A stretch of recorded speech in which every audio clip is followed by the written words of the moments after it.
Hello friends, welcome to number one study. इस video में हम देखेंगे क्लास 7th इंग्लिश की बुक का चैप्टर नंबर 1 3 क्वेश्चंस। इसके पहले के पार्ट में हमने देखा कि एक किंग रहता है जिसके माइंड में 3 क्वेश्चंस आते हैं और वो उन 3 क्वेश्चंस के आंसर्स जानना चाहता है। सभी अपने किंगडम में सभी को वो बता देता है कि इन 3 क्वेश्चंस के आंसर्स जो भी बताएगा उसको वो रिवार्ड देगा, लेकिन सभी क्या करते, अलग अलग आंसर्स बताते। किंग सेटिस्फाइड नहीं होता है, तो फिर किंग एक हर्मिट के पास जाता है। हर्मिट मतलब कि एक ऐसा पर्सन जो अकेला रहना पसंद करता है और सिंपल लाइफ जीता है। तो ऐसे हर्मिट के पास किंग चला जाता है और अपने क्वेश्चन के आंसर्स जानना चाहता है।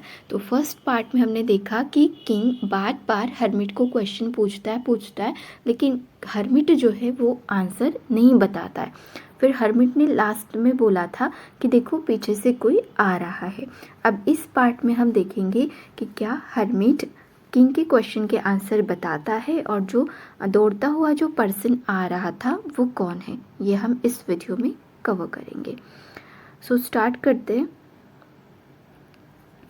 The king turned round and saw a bearded man running towards him. तो फिर किंग टर्न हो जाते, पीछे मुड़ जाते और देखते कि कोई एक बियर्ड वाला पर्सन दौड़ते हुए आ रहा है। His hands were pressed against his stomach. उसके जो हैंड है वो कहाँ पर थे, उसके स्टमक पर थे। उसने प्रेस करके रखा था अपने स्टमक को। From which blood was flowing. जहाँ से ब्लड फ्लो हो रहा था, खून बह रहा था। When he reached the king, he fainted. Fainted मतलब lost consciousness, ठीक है, मतलब बेहोश हो जाना। ठीक है, जैसे वो किंग के पास आ जाता है बेहोश हो जाता है। And fell to the ground, नीचे गिर जाता है। The king and the hermit removed the man's clothing and found a large wound in his stomach. तो फिर किंग और हर्मिट जो है वो क्या करते, उसके क्लॉथ वहाँ से रिमूव करते और देखते कि इसके स्टमक पर तो एक बड़ा सा वाउंड है, घाव लग गया है। The king washed and covered it with his handkerchief. तो फिर किंग क्या करते, उसके वाउंड को, उसके घाव को अच्छे से वॉश करते और अपनी हैंकरचिप से उसे कवर भी करते। But the blood would not stop flowing, लेकिन ब्लड जो है वो बहना बंद ही नहीं होता है। ठीक है, द किंग रीड्रेस मतलब क्या, ड्रेस्ड अगेन, जो भी वहाँ पे हैंकरचिप रखी थी किंग ने उसको चेंज करना। ठीक है, पट्टी बदलना, ये होता है redress. The wound until at last the bleeding stop. जब तक ब्लीडिंग स्टॉप नहीं हो जाती तब तक किंग क्या करते रहते हैं, रिड्रेस्ट करते रहते हैं। The man felt better and ask for something to drink. फिर ये सब करने के बाद वो जो पर्सन था, बियर्ड पर्सन, उसे अच्छा लगता है और फिर वो ड्रिंक पीने के लिए कुछ मांगता है। The king brought fresh water and give it to him. फिर किंग फ्रेश वाटर लेके आते हैं और उस पर्सन को दे देते हैं। By this time the sun had set and the air was cool. इस टाइम सन जो था वो पूरी तरीके से सेट हो गया था, सूर्यास्त हो गया था। ठीक है, और एयर भी कूल, ठंडी हो गई थी। The king with the hermit's help carried the wounded man into the hut and laid him on the bed. फिर किंग क्या करते हैं, हर्मिट की हेल्प से उस पर्सन को हर्मिट की हट तक लेके जाते हैं, हट के अंदर लेके जाते हैं और उसको बेड पर सुला देते हैं। The man close his eyes, वो जो पर्सन था वो अपनी आइज क्लोज कर लेता है एंड ले क्वाइट, और सो जाता है। The king tired by his walk and the work he had done. Okay, तो किंग जो है वो अक्सर मतलब काम नहीं करते हैं ना, लेकिन इस दिन किंग ने बहुत ज़्यादा मतलब वर्क भी कर लिया था और चलकर भी गया था वो हर्मिट के घर तक, तो थक गया था। ठीक है, king lay down on the floor, तो इसी थकान की वजह से वो वहीं पे सो जाता है। And slept through the night, पूरी रात वो वहीं पे सोता है। व्हेन ही अवोक, दूसरे दिन जैसे ही वो उठता है, it was several minutes before he could remember where he was or who the strange bearded man lying on the bed was. देखो ऐसा होता है ना, जब हम मतलब हमें अपने घर में सोने की आदत रहती है, जब हम कहीं पे बाहर जाते हैं तो थोड़े टाइम के लिए तो भी लगता है कि हम अपने ही घर में, लेकिन फिर शॉक हो जाते हैं कि अरे ये हम कहाँ पे आ गए, है ना। तो ऐसा ही कुछ हुआ था किंग के साथ। किंग को लग रहा था कि मैं अपने पैलेस में हूँ, अपने किंगडम में हूँ, लेकिन फिर क्या होता है, वो देखता है कि साइड की बेड पर कोई एक बियर्ड पर्सन सोया हुआ है, तो वो शॉक हो जाते हैं। Forgive me said the beard man in a week voice. अब जो बियर्ड मैन था उसको क्योंकि लगा हुआ था तो उसकी वॉइस भी वीक मतलब कमज़ोर निकल रही थी, लेकिन वो क्या बोल रहा था, फॉरगिव मी, मुझे माफ़ कर दो। When he saw that the king was awake, जैसे ही वो देखता है कि किंग तो अभी उठ गए तो फिर वो बोलता है कि मुझे माफ़ कर दो। I do not know you and have nothing to forgive you for, said the king. लेकिन फिर किंग बोलते कि मैं तो आपको जानता तक नहीं हूँ, ठीक है, तो फिर आपने ऐसा क्या किया है जिसके लिए आप मुझे मतलब बोल रहे हो कि फॉरगिव करो, मुझे माफ़ कर दो। You do not no me but I know you. तो अब जो बियर्ड मैन है वो बोलता है कि आप मुझे नहीं जानते लेकिन मैं आपको जानता हूँ। I am that enemy of yours, मैं आपका वो एनिमी हूँ, वो दुश्मन हूँ, who swore revenge on you, जिसने कसम खा रखी थी, because you put okay, who swore revenge on you, जिसने कसम खा रखी थी कि वो आपसे क्या करेगा, बदला लेगा, ठीक है। Because you put my brother to death, क्योंकि आपकी वजह से मेरे भाई को मरना पड़ा, ठीक है, मेरे भाई की मौत हो गई।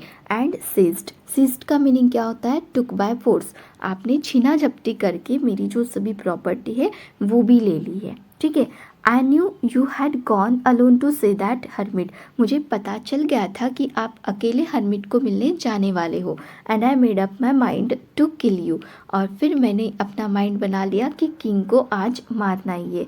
ऑन योर वे होम, तो मतलब देखो, but the day passed and you did not return, तो यहाँ पर जो बियर्ड मैन था उसने प्लान बना लिया था कि जैसे किंग हर्मिट के घर से वापस आएगा तो रास्ते में ही मैं किंग को ख़त्म कर दूंगा, ठीक है। लेकिन अभी देखो बियर्ड मैन का क्या कहना है, बट द डे पास्ट, पूरा दिन निकल जाता है, and you did not return, और आप वापस नहीं आते हो। So I left my hiding place, तो मुझे अपना जो हाइडिंग प्लेस था जहाँ पर मैं छिपा हुआ था वो छोड़ना पड़ा। And I came upon your body guard, और ऐसा छोड़ते समय क्या हुआ कि मैं आपके बॉडी गार्ड के सामने आ गया। हु रिकॉग्नाइज्ड मी, उन्होंने मुझे पहचान लिया कि मैं कौन हूँ। एंड वाउंडेड मी, तो ये जो मुझे घाव मिला है ये उन्हीं की वजह से मिला है। आई एस्केप फ्रॉम हिम, मैंने जैसे तैसे करके उनसे पीछा छुड़वा लिया। But I should have died if you had not dressed my wound, लेकिन मैं तो मर ही गया रहता अगर आपने मेरे इस वाउंड पर, मेरे इस घाव पर मलम पट्टी नहीं की रहती, तो मैं तो मर ही गया होता। I wish to kill you and you have saved my life, मेरी ये विश थी कि मैं आपको जान से मार दूँ लेकिन आपने तो मेरी जान बचाई है। नाउ इफ़ आई लाइव, अगर मैं जिंदा हूँ, I will serve you as your most faithful servant and will order my son to do the same, forgive me. तो फिर बियर्ड मैन क्या बोलता है कि ये जो लाइफ मुझे मिली है अब ये आपकी वजह से मिली है, तो मेरी जितनी भी लाइफ है मैं क्या करूँगा, आपका फेथफुल सर्वेंट बन के रहूँगा और अपने बच्चों को भी यही बताऊँगा, जो मैं कर रहा हूँ वही आप लोगों को भी करना है। तो अभी किंग को बोलता है फॉरगिव मी, मुझे माफ़ कर दो। फेथफुल क्या होता है, लॉयल एंड ट्रू सर्वेंट बन के अभी वो रहना चाहता है। The king was very happy to have made peace with his enemy so easily, ये सब कुछ देख के किंग तो बड़ा हैप्पी हो जाता है कि देखो मुझे पता भी नहीं था कि मेरा कोई एनिमी है ऐसा, और मेरे बिना कुछ करे भी क्या हो गया यहाँ पे, मेरा जो एनिमी है उसका माइंड चेंज हो गया, बहुत हैप्पी हो जाता है king. And to have won him over as a friend, मतलब जो एनिमी था वो भी मेरा फ्रेंड बन चुका है, बहुत ही ज़्यादा हैप्पी हो जाता है king. He not only forgive him but said he would send his servants and his own doctor to look after him, और फिर किंग प्रॉमिस करता है उस बियर्ड मैन को कि मतलब अभी तो हम लोग फ्रेंड्स भी हो गए, जो मेरे सर्वेंट्स है उन्हें भी भेज देता हूँ आपके यहाँ, और जो मेरे डॉक्टर्स है उनको भी भेजता हूँ आपकी देखभाल करने के लिए। And he promise to give back the man his property, और फिर किंग उस पर्सन को ये भी प्रॉमिस करते हैं कि जो कुछ भी प्रॉपर्टी मैंने आपकी छीन ली थी वो भी मैं आपको रिटर्न कर देता हूँ। लिविंग द वाउंडेड मैन, अब जो वाउंडेड मैन था जिसको लगा हुआ था वो मैन अभी हर्मिट का घर छोड़ने वाला था, ठीक है। The king went out of the hut and look round for the hermit, अब किंग भी बाहर निकल गए थे हट से और देख रहे थे कि हर्मिट कहाँ पर है। Before going away he wish once more to get answer to this question, to his question. अब हर्मिट का घर छोड़ने से पहले किंग को लग रहा है कि चलो एक बार और ट्राई करके देखता हूँ कि क्या मेरे क्वेश्चन के आंसर्स हर्मिट देते हैं या नहीं। The hermit was on his knees sowing seeds in the beds that had been dug the day before। अब हर्मिट कहाँ पर था? अपने घुटनों के बल पर बैठा था। जो बेड उसने बनाए थे ना एक दिन पहले, वहाँ पर अभी वो क्या कर रहा था? सीड सो कर रहा था, बीज बो रहा था। ठीक है। The king went up to the hermit and said, फिर से किंग हर्मिट के पास आते हैं और देखो क्या बोलते हैं, for the last time I beg you to answer my question wise man. फिर से हर्मिट को बोलते कि देखो मैं लास्ट टाइम आपसे मेरे क्वेश्चन के आंसर्स जानना चाहता हूँ। You have already been answered. इस पे हर्मिट देखो क्या बोलता है, सेड द हर्मिट। देखो हर्मिट बोलता है कि आपको तो आपके क्वेश्चन के आंसर ऑलरेडी मिल गए हैं। ठीक है। और ये सब कुछ देखो वो कैसे बोलता है, still bending down to the ground and looking up at the king as he stood before him. मतलब जैसे वो बैठा हुआ रहता है अपने घुटनों के बल, वैसे ही बैठा है। किंग खड़े हैं तो वो किंग की तरफ देखता है और बोलता है कि आपको तो आपके सभी क्वेश्चन के आंसर्स मिल गए हैं। How have I been answered, what do you mean. तो किंग जो है उनको तो समझ में ही नहीं आ रहा है कि कैसे मेरे क्वेश्चन के आंसर मिल गए, मुझे तो कुछ पता भी नहीं है। ठीक है। Okay, do you not see, replied the hermit. फिर हर्मिट बोलते कि क्या आप नहीं देख पा रहे हो, if you had not pitied my weakness yesterday and had not dug this beds for me you would have gone away. तो फिर हर्मिट इस पे बताते हैं कि देखो अगर कल आपको मेरी वीकनेस देखकर मुझ पर दया नहीं आती तो आप मेरे लिए ये बेड्स डिगिंग नहीं करते, है ना, और आप यहाँ से निकल जाते। ठीक है। Then that man would have attack you and you would have wish you had stayed with me. तो फिर वो पर्सन जो था वो रास्ते में आपको मार सकता था। ठीक है। तो ये सब कुछ तो आपने उस टाइम पे नहीं सोचा, आपको बस मेरे पे दया आ गई थी, आपने तरस खाकर मेरे लिए बेड बनाना स्टार्ट कर लिया था और यहीं पे रुकने का आपने तब क्या किया था, मतलब फैसला लिया था। So the most important time was when you were digging the beds. तो आपके तो उस हिसाब से आपका जो क्वेश्चन है कि किसी काम को करने का सही समय क्या है, तो उस टाइम पे वो सही समय था कि आप बेड डिगिंग करो। ठीक है। यहाँ से जाना नहीं है, अगर जाते तो किंग की डेथ भी हो जाती, है ना। तो उस टाइम पे बेड डिगिंग का काम करना किंग के लिए इम्पॉर्टेंट काम था। And I was the most important man, क्योंकि किंग हर्मिट को सुनना चाहते थे, है ना। तो हर्मिट जो था वो एक इम्पॉर्टेंट मैन हो गया था। सेकेंड क्वेश्चन का आंसर हो गया कि किसकी बातें किंग को सुननी चाहिए, तो हर्मिट की बात किंग को सुननी चाहिए थी उस टाइम पर। ठीक है। And to do me good was your most important business. और तब आपका ये काम था कि मेरे साथ अच्छे से पेश आना, तब जाके मैं आपके क्वेश्चन के आंसर्स बता पाता, है ना।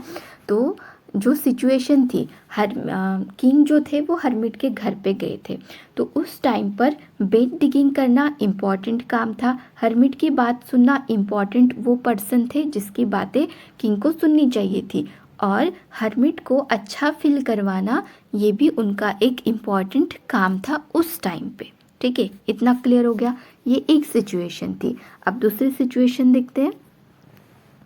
आफ्टरवर्ड्स व्हेन, यहाँ से afterwards when the man ran to us the most important time was when you were caring for him. अब देखो सेकेंड सिचुएशन में जब वो पर्सन हमारी तरफ दौड़ता हुआ आ रहा था, उस टाइम पे उस पर्सन की केयर करना ये सबसे इम्पॉर्टेंट काम था आपके लिए। ठीक है।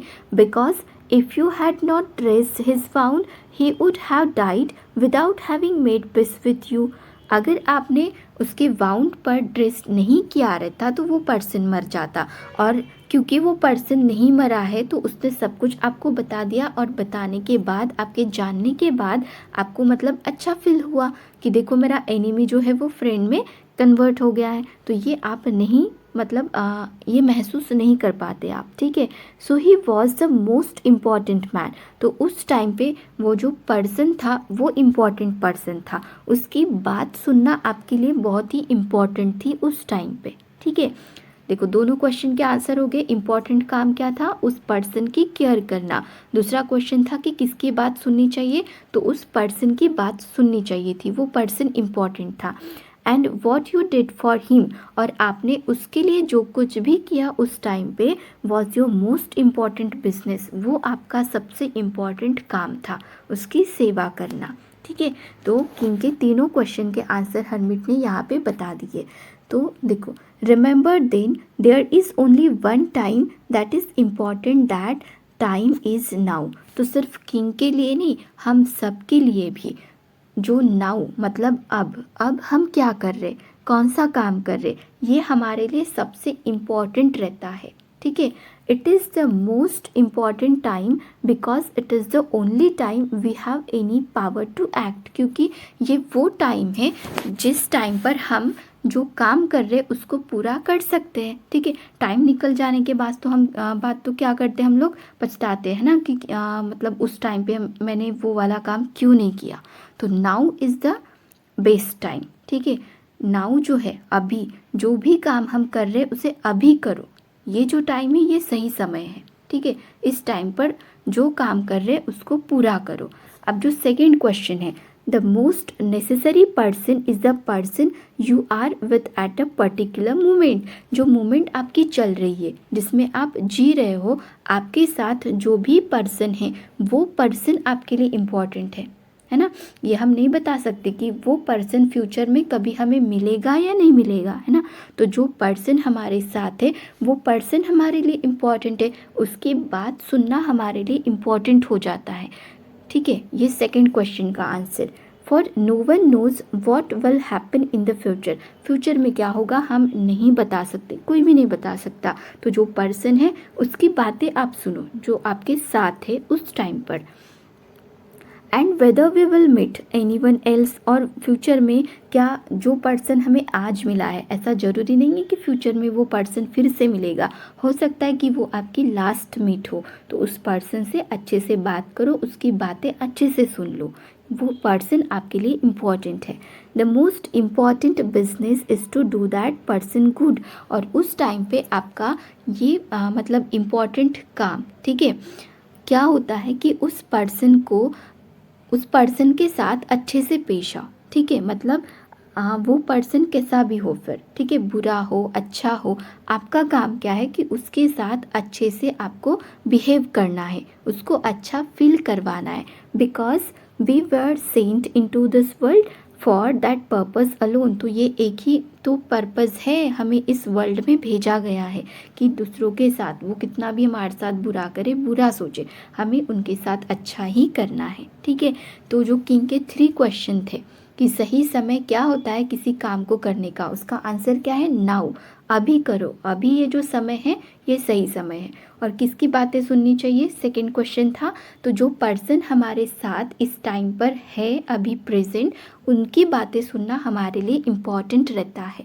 और किस काम को करना चाहिए, सब काम छोड़ के वो जो पर्सन है उसको अच्छा फील करवाना, ठीक है, उस पर्सन के साथ अच्छा करना, ये हमारा इम्पॉर्टेंट काम हो जाता है। ठीक है, तो यहाँ पे हमारा चैप्टर कंप्लीट हो गया।